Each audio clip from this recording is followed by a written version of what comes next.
My husband says something to me, "You keep me on my toes." And what he means by that is because he knows I'm big on growth mindset, on self-development, on always being better, on learning a new skill this year and another one next year, it keeps him on his toes to also want to grow and change and be better in his own way. So we're growing simultaneously in different things. We don't have to have the exact same likes and goals together, although we do share goals. The fact that I keep him on his toes means that he knows I can't slack off. A lot of couples do. From when they're married to 3 years down the line, you look at them, you're like, how?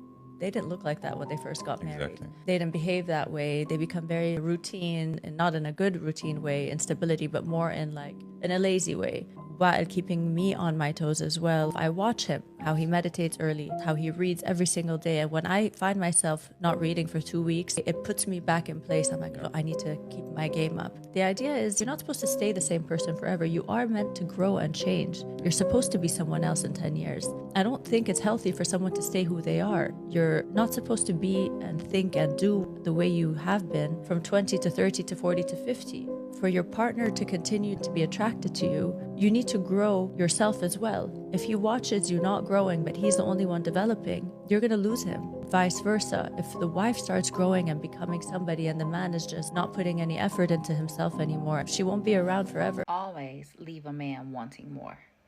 Give him a little bit. Give him just a little bit of flirting, a little bit of conversation, and then make him pay for the rest.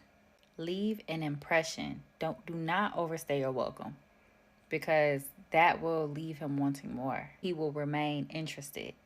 Really quick before we get into the rest of the video, I don't want you to feel like this is just centered around men and keeping men on their toes.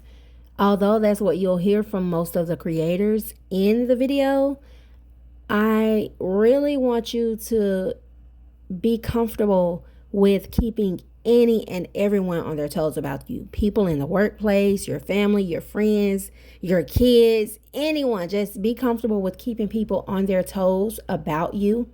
And if you really want to get more into keeping people on their toes, watch my other video where I actually talk about this from personal experience.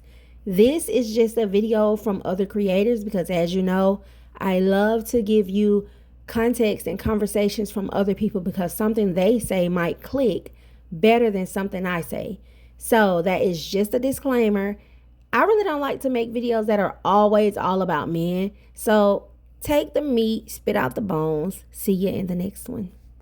Okay, part 2 of how to keep a man on his toes. I asked my boyfriend what his take is on this, and he was like, okay, well, here are a couple things that you do that keeps me on my toes. So I'm gonna share those things with you guys. I have them on my phone. Okay, so first off, he says, I think you're attentive. Like, I notice everything. And to be fair, I notice everything. I definitely come across aloof, like I don't know what's going on, but I see everything and I make it very known that I see everything. And if a man knows that you see everything, he is going to behave when he is in your presence. And hopefully he behaves when he is not in your presence, because you will notice any and everything. And not saying that like you are so fixated on them. It's just, I'm an attentive person. I notice things and I'll make it known that I noticed it.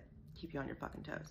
Then he said, I think you let it be known when something upsets you. And honestly, I do. And that's something that I actually have learned through therapy. Like, it's very important to vocalize things that are upsetting you. Otherwise, those things can turn into resentment. Like, if you just sweep it under the rug and you're like, oh, I'll circle back, then all of a sudden you have like a goddamn mountain in between you and your partner. Obviously, you have to be strategic about letting someone know when you're actually upset. It's like not letting someone get away with murder. I'm going to vocalize if something upsets me. I'm not just gonna be cute and be mute, not in this relationship, not behind closed doors.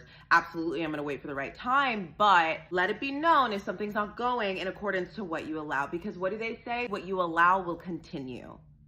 So you do have to show somebody how to show up for you and how to be in relationship with you, in the same way that they're gonna teach you how to show up for them and how to be in relation with them. Speak up.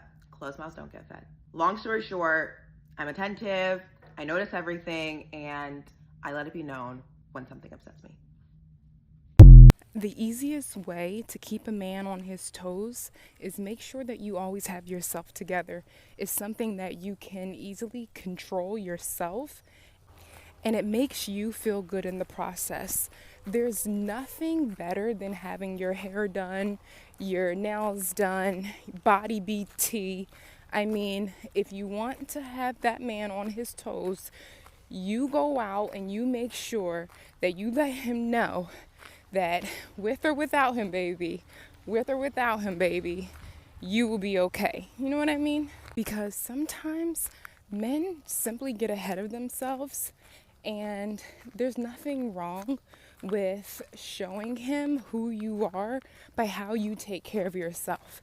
And it's honestly not even for him, it's for you. And that's the best part. When you have yourself together, it should motivate him to also have himself together. You know what I mean?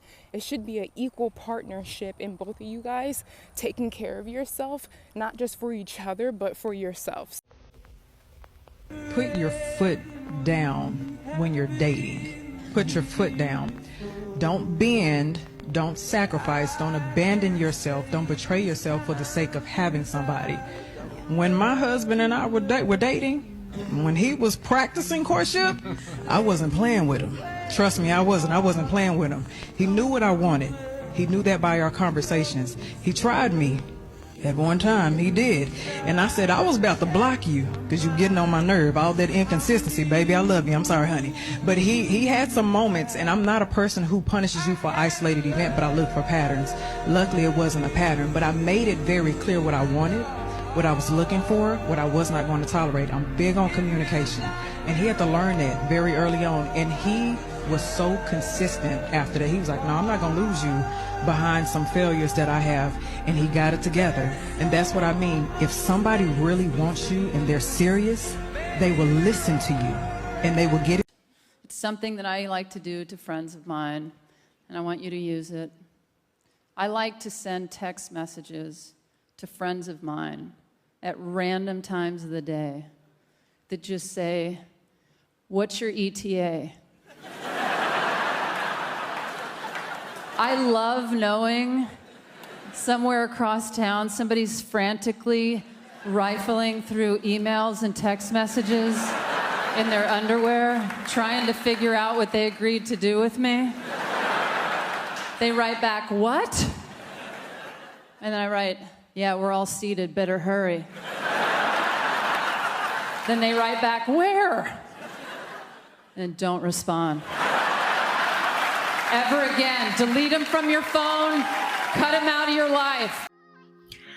All right, really quick before we continue, for the girls and the women who are serious about their glow up and their personal growth, I do have a few things linked below that can help support you on your journey. So if you're in that phase where you're really working on yourself, you're not just watching the videos, because we all know we've been in that phase where we were just consuming so much information, so much content. We were taking in so much data, but we really weren't at the stage where it was time to do anything about it. I understand that phase. I'm not judging you. I've been there before.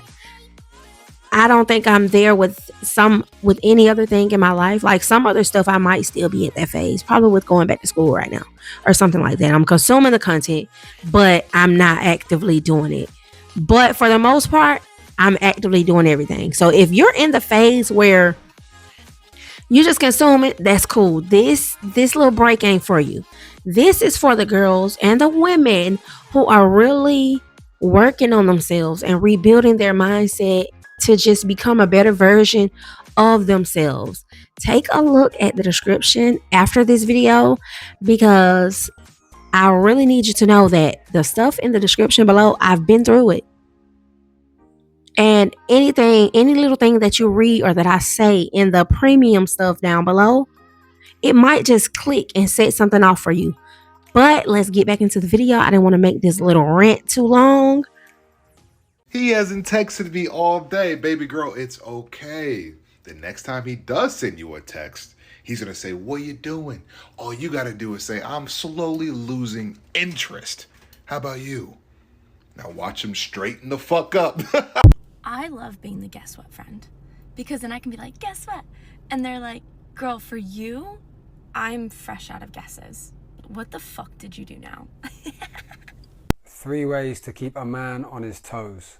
Number one, you've got to have the mentality that you are the prize. So that doesn't mean you have to be overly hard work or arrogant, but just do not accept any red flags whatsoever from the very beginning. It's easy to set high standards when you're not really into the guy and it's just loads of hopefuls on the apps trying to speak to you, but you've got to keep high standards when you do like him. You can't make exceptions just because you like him. A red flag is a red flag, and if he does that, he's got to suffer the consequences. Even if that means losing him, or how you should be thinking about it, him losing you. Number two, if you aren't happy about something, then vocalize it. It's quite simple. The early standards that you set determine his perception of your value and what you will and won't accept. If you don't like the venue that he chose for the dinner out, then tell him. If you don't like the fact that he's trying to move it too fast, tell him. The result is he'll either step up and make more effort and become more refined around you, or he'll just ghost you. And if he ghosts you, then he wasn't taking you seriously in the first place anyway. And number three, you got to keep being independent no matter where your feelings are heading towards. So you're feeling this guy, you're thinking about him a lot, and it's still early on in the relationship. You guys don't know each other too well, but things are looking good. This is that pivotal time when you've got to keep playing it cool and making sure that he's really sincere and true about you. And you've got to not be too easy and keep making him work for it. So do not start planning every weekend around him. Don't neglect nights out with your friends and your family and other social activities. Yeah, he likes spending time with you, but it actually makes you way more attractive when you're doing your own thing and he has to see you in drips and drabs. It makes it more exciting and mysterious. And the same goes for the way you communicate with him on your phone. You don't need to be checking for his text the whole time. You don't have to reply immediately, and you shouldn't get into long drawn out conversations all day, every day too early. Keep it cool, keep it short and sweet, and make him work for your attention. Don't instantly try and become part of his life. He has to want to be a part of your life, and he has to earn it. Are there people out there that don't tell their friends their every waking move? I would love to be that person. Lucky for my friends, I am both. I could literally be the first person on Mars and they wouldn't know about it, but they are going to know that the sauce was left out of my Chick-fil-A order. I could get married and have 3 kids. They're not going to hear about it, but they are going to know that I'm getting my nails done tomorrow and that I need help deciding a color. You know, I am both people. They never know what they're going to get. Lucky them. Make a phone call or receive a phone call or answer a text or something, but you're going to be talking to him. Are you going to be talking out loud if you're on the phone, and you're going to be talking to him if you're texting this other person? So your friend is going to call and she's going to say, hey, what are you doing tonight, A, C, and D? And this guy obviously wants you to stay here. Oh, I don't know what I'm doing tonight. Why do you ask? What do you want to do? Oh, I don't know. Do you want to go hang out? A, B, C, and D. Then I'm going to say, well, what are you wearing? You know how girls do.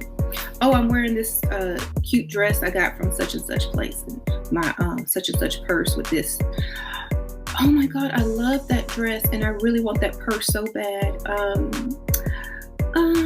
Man, where did you get it again? Oh, okay. Man, can I borrow it sometime? Can I borrow it sometime? I mean, you look so beautiful in that dress. How much did that cost? Oh my God, that's expensive. I know you didn't buy it. Did your husband buy that? All right, ladies, we're going to wrap things up right here because we got stuff to do. We got to go off into the world and venture out and apply these things we are learning. So if you're currently in your glow up era and you want to go deeper into your personal growth era, into that glow up era, take a look at the resources in the description. And if you enjoyed this video, don't just watch it and move on. Don't do that. You know I don't like that. Share it with your friends. Post it to your other platforms. Start a conversation about it. Share it like 5 times if you have to, because the right message travels. I'll see you in the next video. This is Pretty Girl Rich Era, where we heal, level up, and become the best version of ourselves.